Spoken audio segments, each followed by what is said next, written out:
Hi, this is Jim, and for BFR, today is Sunday. It's the 30th of August, 2020, and here is your daily and weekly COVID-19 update for Georgia.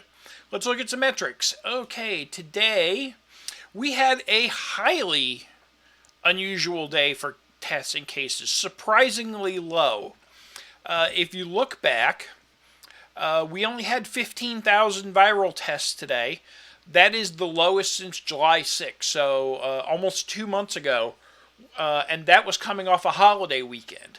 So you have to go back into mid-June, pre kind of accelerated lift in COVID-19 in Georgia before you see that kind of number again. So it was surprisingly low. 8% positive rate means tests were new cases were 1215. Again, that's a surprisingly low number as well, lowest since June 22nd. Love to see that as a trend. Feel like it's just a gap in the data, so we'll have to wait for a few days to see if that trend holds true. But right now, it's one data point among almost 6 months worth, so we'll keep an eye on it. Let's go on to deaths. We had 28 deaths reported today. That ends the week for the second highest death week in the pandemic. And I'll show that weekly data here in a second. The 7-day average is up 67. That's up 7 from last week. 7-day average of 67 is up 7 from last week. So definitely had a worse week fatality report-wise than last week. Now, did all those deaths happen this week? No. In fact, we know some of them have been backdated weeks and weeks, but these are the reports that we have the access to and are able to deal with. New hospitalizations was down. It's a typical Sunday low at 19, a little bit lower than usual, 25 down 25 from last week. But for the week, it was roughly on par with last week. And then if we look at active hospitalizations, that was below 2,000, ending down 400 from last week. So nice, gentle trend continuing to show the decline. When we get into the CCU report, which we will do right now, we'll see that this is through Saturday. As of recording, that data was not available for today. But we've only got 3 regions that are in the red at this point. Central, that's the Macon area, is at 91%, 21 beds available. The Oconee region, which is the one that always seems to run hot lately, there's 1 bed left there. That is an improvement over the other day. We hope they continue to improve. And then the Tift-Valdosta area, region L, has 7 beds available, so they're at 90% capacity. 83% capacity is about where we started the week. 506 beds available is good, and hopefully that will continue to stay that way. So let's get into the weekly numbers now. Here's the weekly chart. You can see from a test perspective, testing was off about 15,000 for last week. That's an 8.5% decline. It's the 3rd straight week that we have tested fewer people in Georgia. So there is some correlation between the number of people you test and the number of cases you find. So that is a kind of asterisk you should put on the rest of the data here. One interesting thing on the cases side, we didn't see cases drop as fast as we'd seen them, particularly last week. Last week, we saw cases drop about 12%. Hang on, I got crossed up on my numbers here.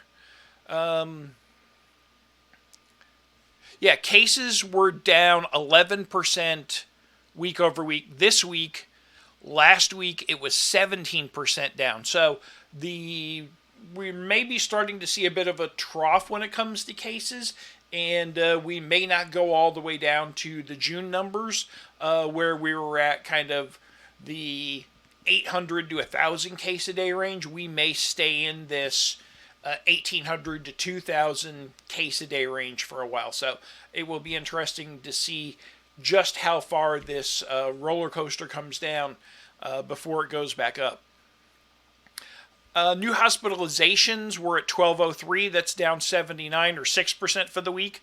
Again, another stat that slowed. We were down 12% last week, only down 6% this week. So another place where we're seeing the roller coaster trend starting to flatten out.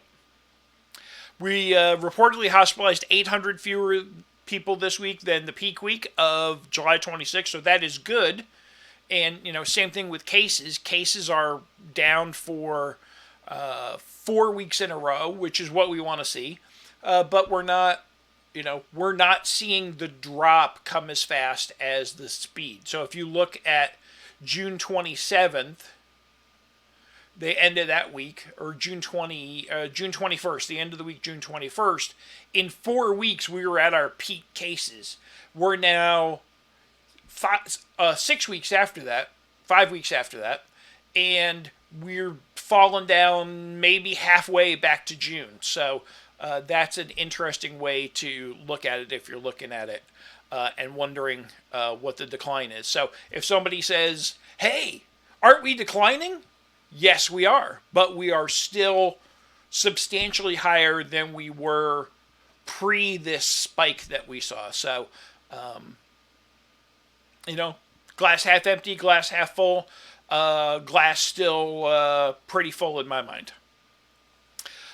Second highest week for reported deaths, as I mentioned earlier, 472 deaths. That was up 42 from last week, down 31 from the peak. But you can see this. We were in a kind of elevated state for the 3 weeks beginning or ending on August 9th.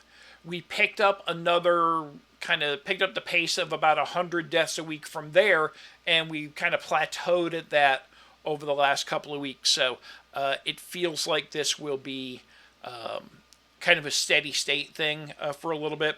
The other piece is, as you hear people talking, people have been saying, well, yes, but aren't deaths going down as a percentage of total cases? Well, they were. If you take a look here, you're going to see in June, we were running more than 4% of cases resulted in a death. Because we had, and we were coming down naturally from there in July, and some of that was the different demographics of people getting cases. We started to see younger people get infected and not have the fatality impact that we were seeing when we were seeing spreads in nursing homes and among older populations.